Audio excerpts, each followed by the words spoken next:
பிரஜான தீபிகை, சார தீபிகா அப்படின்லாம் பழைய ஜோதிட நூல்கள்லாம் இருக்குதுங்க.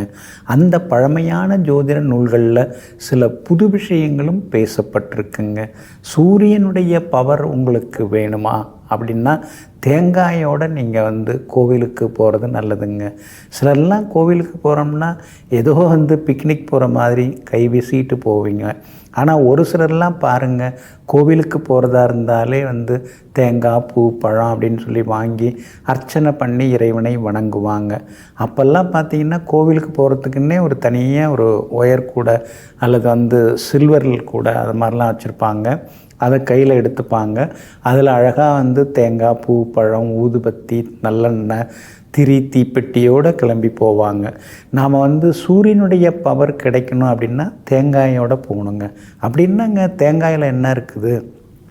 தேங்காய் தாங்க சிவனுடைய அம்சம். ஏன்னா முக்கண்ணுடையது சிவன். முக்கண்ணோடு இருப்பவர் நமக்கு சிவபெருமான். அப்போ முக்கண்ணுடன் இருப்பது எது? தேங்காய் தான். அப்போ தேங்காயை உடைத்து நாம் தேங்காயை சமர்ப்பித்துன்னு நாம் சொல்லணும். தேங்காயை இறைவனிடம் சமர்ப்பிக்கும் பொழுது நமக்கு என்ன கிடைக்குது? சூரியனுடைய சக்தியானது நமக்கு கிடைக்குதுங்க. அதே மாதிரி சந்திர பலமும் அதுக்குள்ளார இருக்குது. அது என்னது? சூரியன் தானே தேங்காய். சூரியனுக்குள்ளார எப்படி சந்திரன் வருவார் அப்படின்னு கேட்குறீங்களா? அந்த தேங்காய் முழுசாக இருக்கிற வரைக்கும் தான் சூரியன்.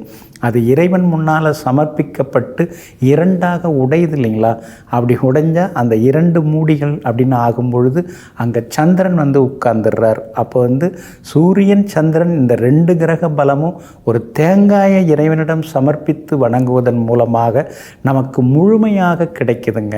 இதெல்லாம் நாம் உணர்ந்து செயல்பட்டோம்னா நவகிரகங்கள் நம்மளை தேடி வரும். அவங்கள தேடி நம்ம ஓட வேண்டிய அவசியமே கிடையாது.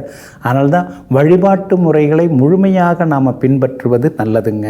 அதே போல் பார்த்திங்கன்னா சுக்கிரன் பூக்களுக்கு அதிபதி. நறுமணம் மிகுந்த வாசனை கொண்ட அற்புதமான அன்றளர்ந்த மலர்களுக்கெல்லாம் உரிய கிரகமாக இருக்கக்கூடியவர் சுக்கிரன். அதனால தான் பூவோடு போகணும் அப்படின்னு சொல்லுவாங்க. குழந்தையும் தெய்வமும் கொண்டாடும் இடத்தில் நாம் தெய்வத்தை கொண்டாட வேண்டும். அப்போ மலர் மாலைகள் அல்லது மலர் கொத்துக்கள் அல்லது உலர் மலர்கள், அதாவது உதிர்ந்த மலர்கள்லாம் இருக்கு இல்லைங்களா, அதெல்லாம் நாம் எடுத்துகிட்டு போய் நாம் இறைவனிடம் சமர்ப்பிக்கும் போது சுக்கிரனுடைய அருட்கடாட்சம், சுக்கிர கடாட்சம் வருது. சுக்கிர கடாட்சம் உங்களுக்கு அதிகமாகிட்டால் என்ன ஆகும்? சொந்த வீடு அமையும், வண்டி வாகனம் அமையும், சொகுசான வாழ்க்கை அமையும், கணவன் மனைவிக்குள்ளார அந்யோன்யம் அதிகமாகும். அப்போது முன்னாடியெல்லாம் பூக்களை வாங்கி, உதிரி பூக்களை வாங்கி கட்டி எடுத்துகிட்டு போவாங்க.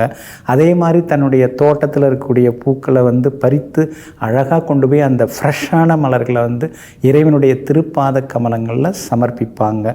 அப்படி முடியலன்னாலும் அட்லீஸ்ட் நம்ம விற்கிற பூக்களில் நல்ல பூக்கள் எதுவோ அதோடு அதை கொண்டு போய் இறைவனிடம் சமர்ப்பிக்கும் போது சுக்கிர கடாட்சம், லக்ஷ்மி கடாட்சம் நம்ம வீட்டுக்குள்ளார சேருங்க.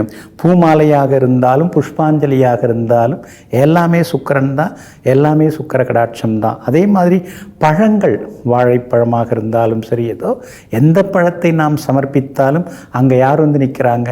குரு பகவான் நிற்கிறார். அப்போ பழங்களோடு நாம் இறைவனை சென்று வணங்கும் போது, பழங்களை சமர்ப்பிக்கும் போது குருவின் கடாட்சம், குரு கடாட்சம், குரு பார்வை, குருவினுடைய அருட்பார்வை எல்லாமே நமக்கு கிடைக்குதுங்க. வெத்தலை பார்க்கக்கூடிய கிரகம் எது? புதன் தான். இப்போ புதன் உங்கள் ஜாதகத்தில் வீக்காக இருக்காரா? வெத்தலைப்பாக்கு மற்றவங்களுக்கு கொடுங்க. வீட்டுக்கு வரவங்களுக்கு வெத்தலைப்பாக்கு வச்சு கொடுக்குறேன்னு சொல்லுவாங்க. அது மாதிரி இறைவனிடமும் வெற்றிலைப்பாக்கு சமர்ப்பித்து நம்ம வணங்கினோம்னா வெற்றிலைக்கும் உரிய கிரகம் புதன் தான், தோற்பு சத்துக்குள்ள பாக்குக்கும் உரிய கிரகம் புதன் தாங்க. அப்படி இருக்கிறதுனால இதெல்லாம் பழைய நூல்களை ஊன்றி படிக்கும் பொழுது அதில் சில விஷயங்கள்லாம் சொல்லப்பட்டிருக்கு. அப்போ நவகிரக அருள் நமக்கு கிடைக்கணும், நவகிரக தொந்தரவுகள் நமக்கு விலகணும். அப்படிங்கும்போது முறைப்படி முறையாக நம்முடைய முன்னோர்கள் சென்றபடி நாம் கோவிலுக்கு சென்று தேங்காய், பூ, பழம் என்று எல்லாவற்றையும் சமர்ப்பித்து நம்முடைய மனதையும் இறைவனிடம் கொடுக்கும் பொழுது நவகிரகங்களால் நமக்கு நல்லது நடக்கும், தோஷங்கள் விலகி சந்தோஷம் சேருங்க.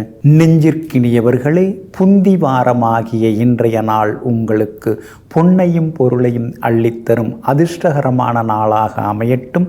மீண்டும் நாளை காலை சந்திப்போம். நன்றியுடன் உங்கள் ஜோதிட முனைவர் KP வித்யாதரன். வணக்கம்.